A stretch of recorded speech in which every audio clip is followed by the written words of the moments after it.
All right, back again. So, in today's episode, I'm going to talk about living in Japan. But keep in mind, I only lived in Japan for a year, so I might not have a comprehensive understanding of the culture. That being said, it was a very interesting and fulfilling experience. So, first, I'm going to talk about the transportation system in Japan. Japan is renowned for its promptness, and this is highly reflective by its transportation system.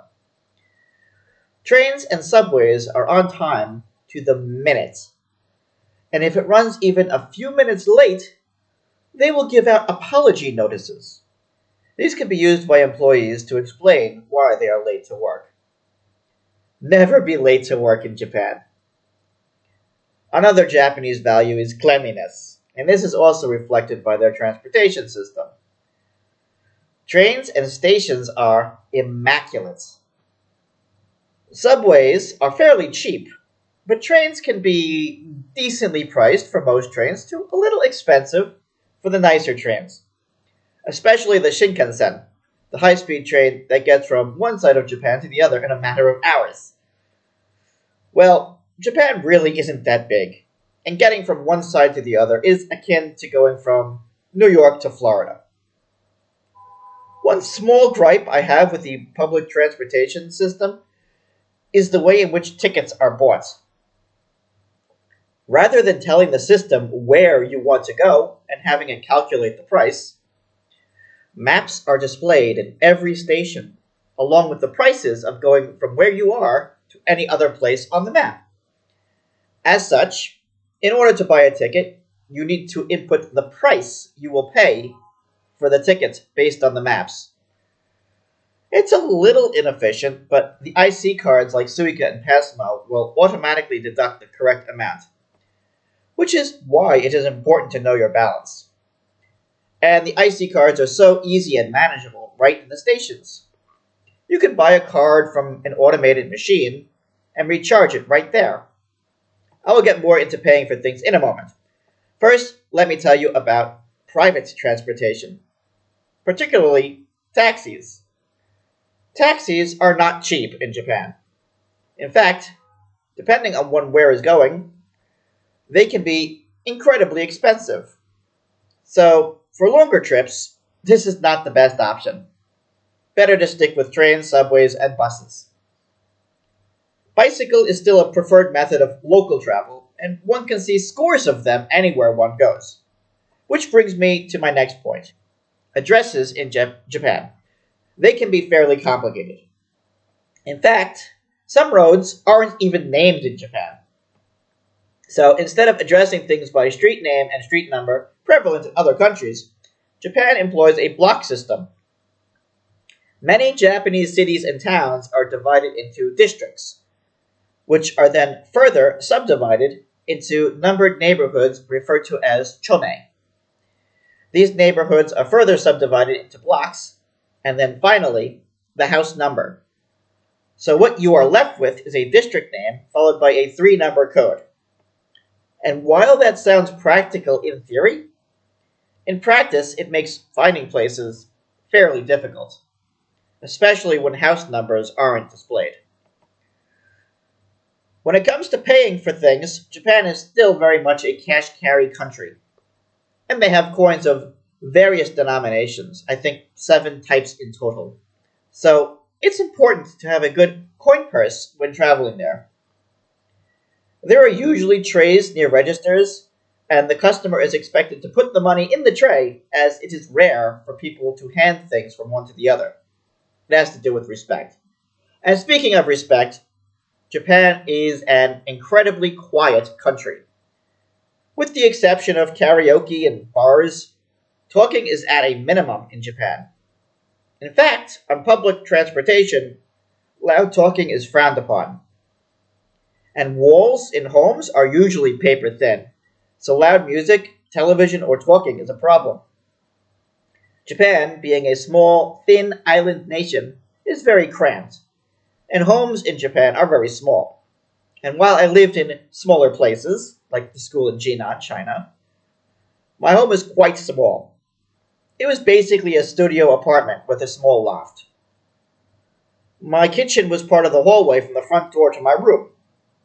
The bathroom was divided between the business area and the cleaning area. A little strange, and it took some getting used to. The toilet was pretty nice with many features I was too afraid to try out. Most people do not sleep on beds in Japan.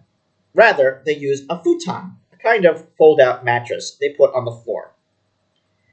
And there was a small, low table. Well, I never had any guests in my home, so it wasn't a problem. Japanese are very particular about how their homes are, and guests are expected to take their shoes off. In fact, even at work, I had to take off my shoes and put on slippers before I entered the office. And a lot of other places are like that as well, like in temples and other business establishments. So, easy on shoes are a must. But my home life wasn't spectacular. I liked to go around and find temples and shrines. An easy task in Japan is almost every neighborhood has one. And another thing easy to find in Japan is vending machines.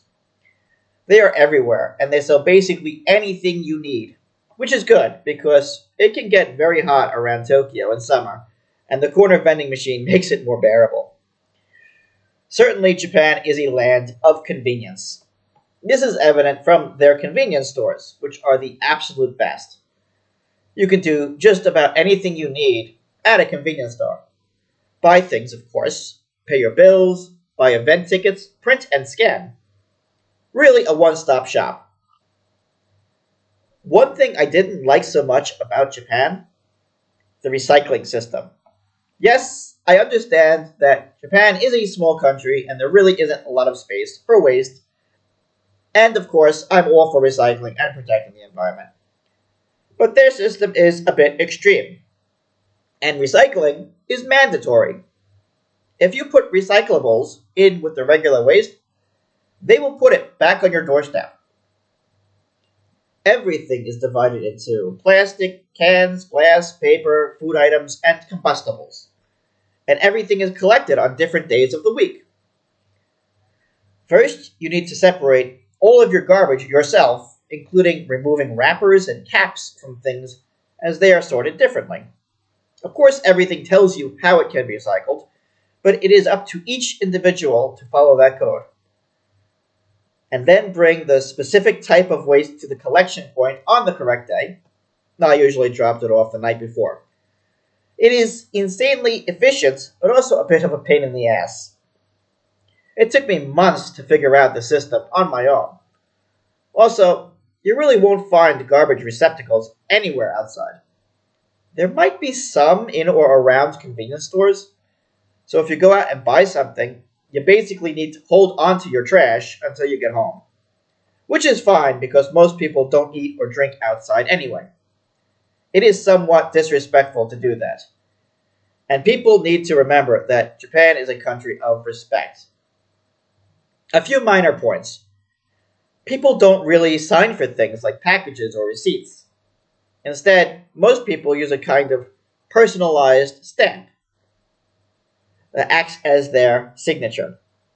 So for those people seeking to be in Japan for a while, it's well worth getting a personalized signature stamp. One other point I hadn't stated was about escalators. Escalators are usually wide enough to accommodate two people side by side, but people aren't expected to stand that way. Instead, one side is used for people who walk up and down, and the other side is for people who let the escalator take them to the desired floor. And it's a bit rude to stand on the walking side. Japan is a society based on the honor system. People do the right thing, not because their government insists upon it, but because they know it is the right thing to do. And that just makes it a better place to be. Though the younger generation is changing the system, as it is everywhere in the world.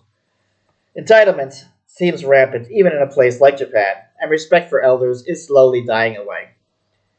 As I've mentioned in another video, technology is making people much more self-absorbed, and it is getting more difficult to mingle. But even still, the experience was well worth it. And The food there is absolutely delicious. Some of the best food I have ever eaten was in Japan. It's some of my favorite cuisine of all time. Uh, well, thanks for watching my video, and I look forward to sharing more in the future. Until then, consider liking, sharing, and subscribing, and if you are inclined, supporting me on my Patreon. I will see all of you next time.